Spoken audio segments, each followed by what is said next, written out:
último, la palabra a la diputada Romy Silva. Bien, buenas tardes.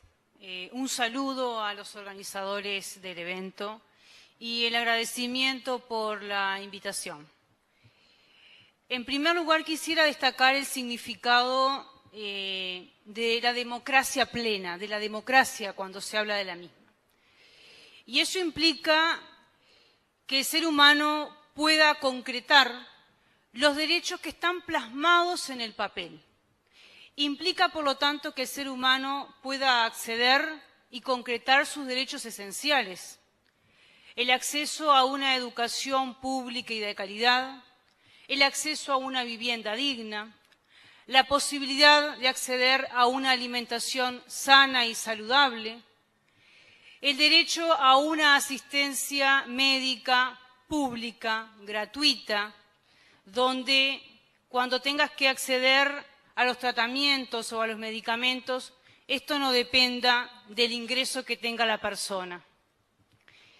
La democracia implica que el ser humano pueda vivir también en un medio ambiente libre de contaminación.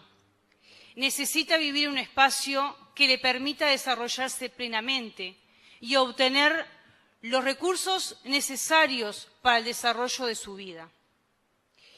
Y aquí pensamos, bueno, los aportes que debe realizar la educación a la construcción del sistema democrático. Y esto, por supuesto, que implica cambios sustanciales, donde se requiere la acción del Estado, porque la educación no puede quedar supeditada en sus objetivos, en su contenido, en los recursos que ésta necesita. No puede quedar supeditada al interés de un capital inversor. La educación implica cambios importantes, donde el tema presupuestal, por supuesto, que está en el medio. Se necesita de centros educativos confortables, que reciban a ese niño, a ese adolescente, y le permita el desarrollo pleno de sus capacidades. Se necesita contar con recursos humanos y materiales. Y se debe dignificar el rol del docente en cuanto a su formación y también a la remuneración que éste luego va a percibir. La democracia no se desarrolla en abstracto. La democracia se construye y se desarrolla a partir de las vivencias, a partir de la práctica cotidiana. Y para ser más clara, quisiera citar un ejemplo, el ejemplo de un niño que vive en una zona carenciada, que no tiene acceso a una vivienda digna, que los primeros años de su infancia no tuvo la posibilidad de acceder a una alimentación sana, saludable. Ese niño luego ingresa a la escuela y presenta algunas dificultades.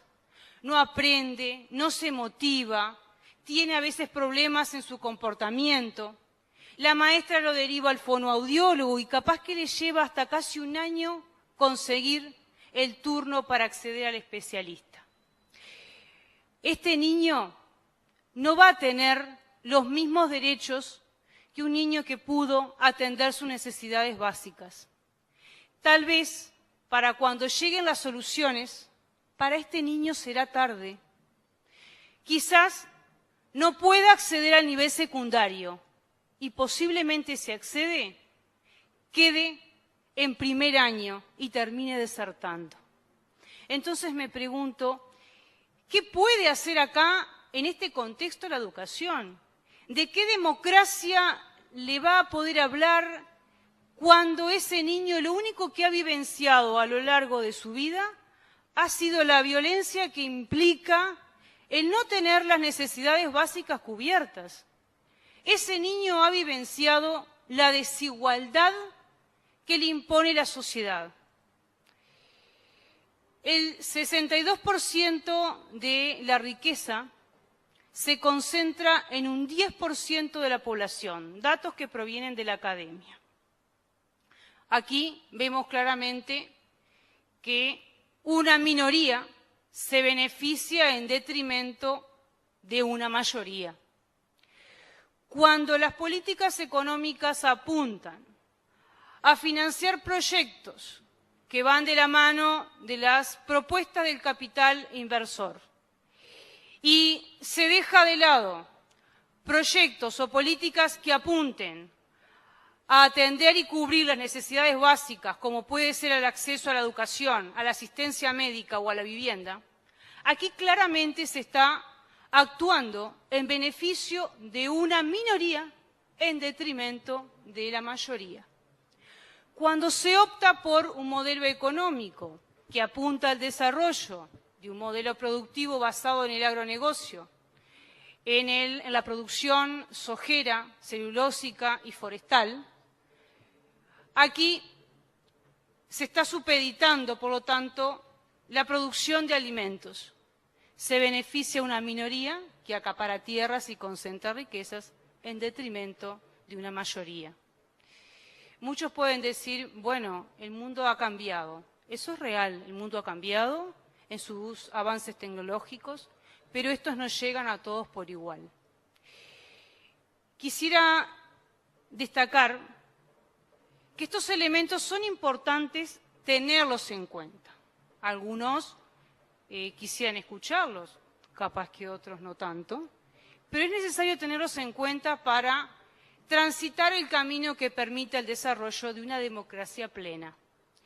Y reivindicando el ideario artiguista, que se basaba en la justicia social, Artigas planteó beneficiar en primer lugar a los más infelices. Por lo tanto, no dudó en realizar un reparto de tierras donde se tuvo en cuenta a los más excluidos de la sociedad, al indio, al negro, al gaucho, al criollo pobre, esa masa de excluidos que después siguió siendo excluida en los años posteriores a partir de 1830.